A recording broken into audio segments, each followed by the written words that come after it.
Assalamualaikum warahmatullahi wabarakatuh. Nama saya Iis Faiza Syah dari Program Studi Ekonomi Syariah semester 6 kelas A Institut Agama Islam Negeri Madura. Di sini saya akan memaparkan hasil dari paper saya yang berjudul Sumber-sumber Ekonomi 2 atau Politik Ekonomi 1. Di sini saya akan membahas tentang 2 poin. Yang pertama yaitu tentang industri, yang kedua tentang kepemilikan umum dalam industri. Yang pertama, industri. Dari sudut pandang teori ekonomi mikro, industri merupakan kumpulan perusahaan-perusahaan yang menghasilkan barang-barang homogen atau barang-barang yang mempunyai sifat saling mengganti yang sangat erat. Selanjutnya, berdasarkan sektor usahanya, industri dikelompokkan menjadi 2 bagian. Yang pertama, industri pengolahan, yang kedua, jasa industri. Industri pengolahan di sini adalah suatu kegiatan ekonomi yang melakukan kegiatan untuk mengubah suatu barang dasar atau bahan mentah secara mekanis, kimia, atau dengan tangan sehingga nantinya akan berubah menjadi barang jadi atau setengah jadi, atau dari barang yang kurang nilainya menjadi barang yang lebih tinggi nilainya, dan sifatnya di sini lebih dekat kepada pemakai akhir. Selanjutnya nomor 2 yaitu jasa industri.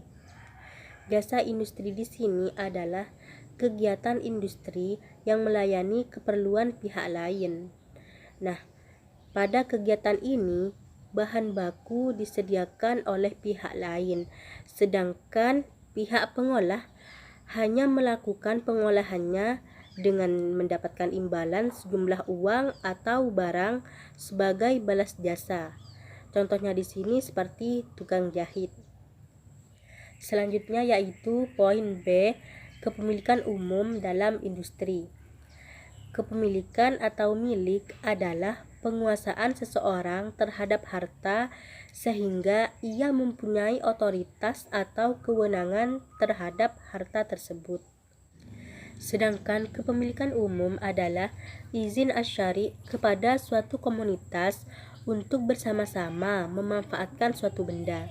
Nah, benda-benda yang termasuk ke dalam kepemilikan umum adalah benda-benda yang dinyatakan asyari diperuntukkan bagi suatu komunitas dan mereka saling membutuhkan. Dan asyari melarang benda tersebut hanya dikuasai oleh seorang saja. Selanjutnya yaitu konsep industri menurut Islam. Yang pertama, hukum industri menurut Islam. Di dalam Islam, hukum asal industri itu adalah kepemilikan individu, sehingga setiap individu boleh memiliki industri.